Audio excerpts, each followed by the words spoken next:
coming up on a year anniversary of the time when we suspended worshiping in this worship space. And since that time, there have been a lot of difficult things that have gone on, but there have also been some things to celebrate. So, on behalf of your pastors, I want to take a moment to tell you how grateful we are for this faith community, for we know you are grateful for it too, and how grateful we are that this faith community is here on the corners of Hennepin and Plainfield Road, serving this community week after week and giving food to those who need it. You have constantly remembered that church is a we thing and not a me thing.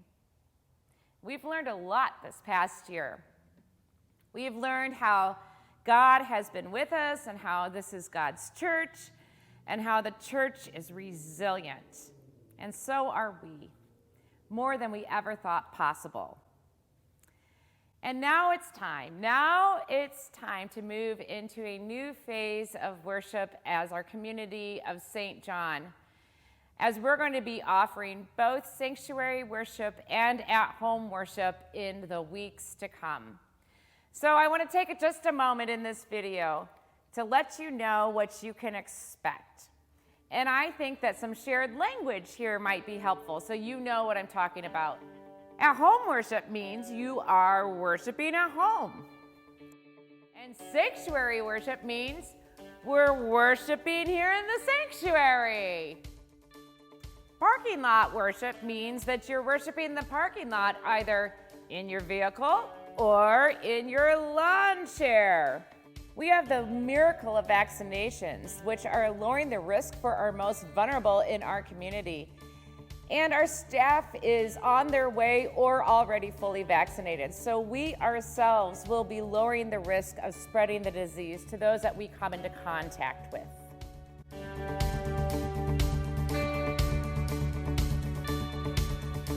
And our live stream camera system was recently installed.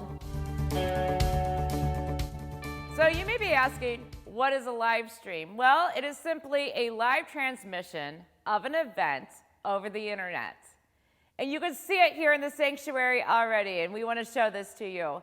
You can see these cameras. We installed these cameras here in our sanctuary so we can choose what to broadcast here in the sanctuary to you at home through our YouTube channel or Facebook page. In fact, we're using our live stream camera system now to shoot this video. It was made possible by the legacy gifts from the Isos and the Coco estates. They granted us this money to use to help make our community stronger, and this is one of the things that we use the money for. Additionally, we installed this handy-dandy monitor here in the Trinity Room space. This monitor will be able to be used for forms, but the other function this monitor has is that it has a direct feed from the sanctuary space, so you'll be able to see and hear what's going on in worship. We'll be able to set out spots here so we can move families perhaps out of the cry room. They'll have a space that has a lower risk because we can open windows and the such. It's really wonderful to have this because it provides for us more space to worship. We are working diligently to learn this new technology, so your at-home worship shows this sanctuary space and slides with what you need to participate in worship at home. So if we've been thinking about this transition into sanctuary worship and what we need to do, the analogy of a dimmer switch has been particularly helpful to us. So a dimmer switch is something you put on your light so that you can control how much light is in the room, right? So you can dial it up or you can dial it down according to the circumstances and what you need for the room. And we thought, this is how we can think of our return and the next months of our sanctuary worship space. So using this dimmer switch analogy, we'll be starting out with a set of measures to lower our risk while we gather together. And then we're just going to adjust according to what's going on and all the circumstances that surround it, like those variables about infection rates and who's been vaccinated. and our very own learning about what this faith community and how it responds to things, like human behavior, basically. When we first begin, we're going to have you all sign up so we can steward the number of people gathered in the sanctuary. You can do that either online by clicking on our website, or you can call our church office and we'll take care of it for you. As more people become vaccinated and rates lower even more, we're going to be able to increase the number of spots available for sanctuary worship. And eventually, we're going to get to the point where signups won't even be necessary. Please keep in mind that when you come to sanctuary worship, there will be vaccinated people in worship and unvaccinated people in worship. So that might help you make a decision on whether or not you'll want to join us for sanctuary worship. So let me give you an idea of where we're going to be on the dimmer switch when we return to sanctuary worship. And remember, we're going to dial it up or dial it down according to the circumstances.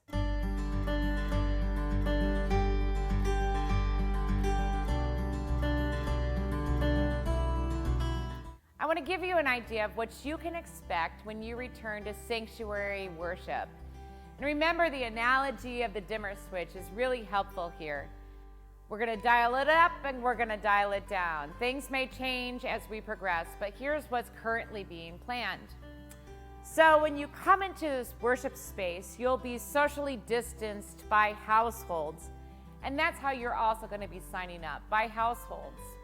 And when we come into the worship space, it's expected that everyone here wears a mask. Like this. Not like this, like this. Isn't it beautiful?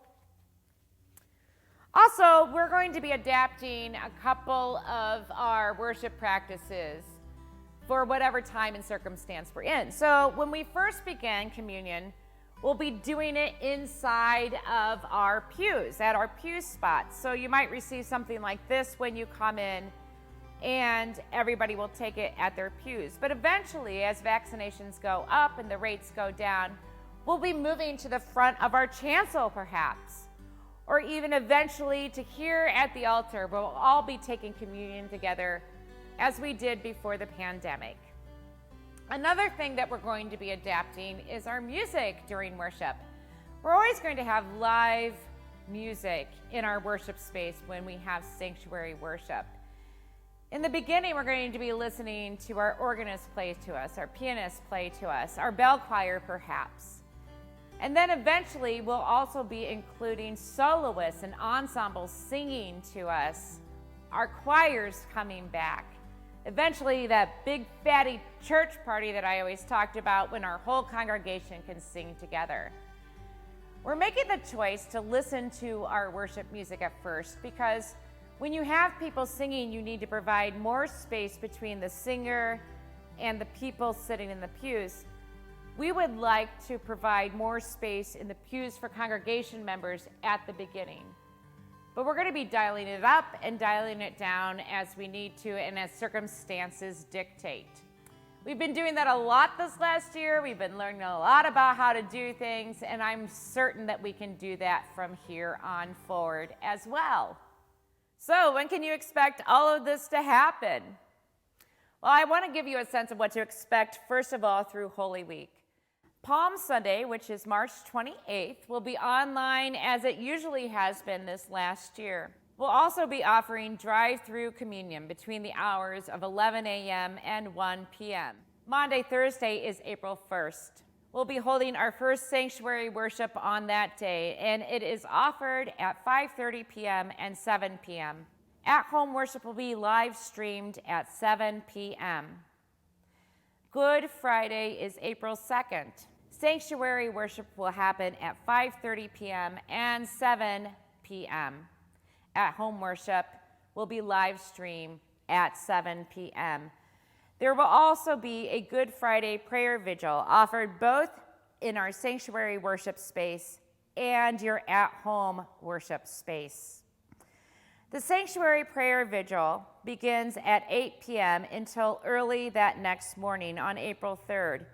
You will be able to sign up for a spot to come into the sanctuary to pray.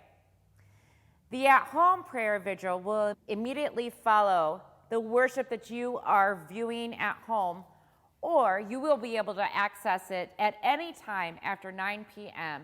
on Good Friday. Easter Sunday is April 4th, and we are going to be having that celebration day in the parking lot. So parking lot worship will be at 7 a.m., 9 a.m., and 11 a.m. It will be similar to what we did on Christmas Eve, only we are hoping for even better weather. And if it is so, we'll be out in our lawn chairs and vehicles. If not, vehicles only. You'll be receiving more details when we get a sense of the weather patterns here in these next couple of weeks for Easter Sunday. Our weekend sanctuary worship will begin April 17th and 18th, and you're going to be able to sign up for what times you prefer the weekend after Easter. There will be a Saturday evening worship and a Sunday morning worship. The Sunday sanctuary worship will be live stream broadcasted at 8:30 a.m. and will be saved to YouTube and Facebook for viewing anytime after the live broadcast. We gave you a lot of information, and if there's something that you do not understand, please do not worry. We're going to continue to walk you through it as the time comes. But that's all for now. Be well. And know your pastors are sending you lots of love, beloved community, at St. John by the Mall. See you soon.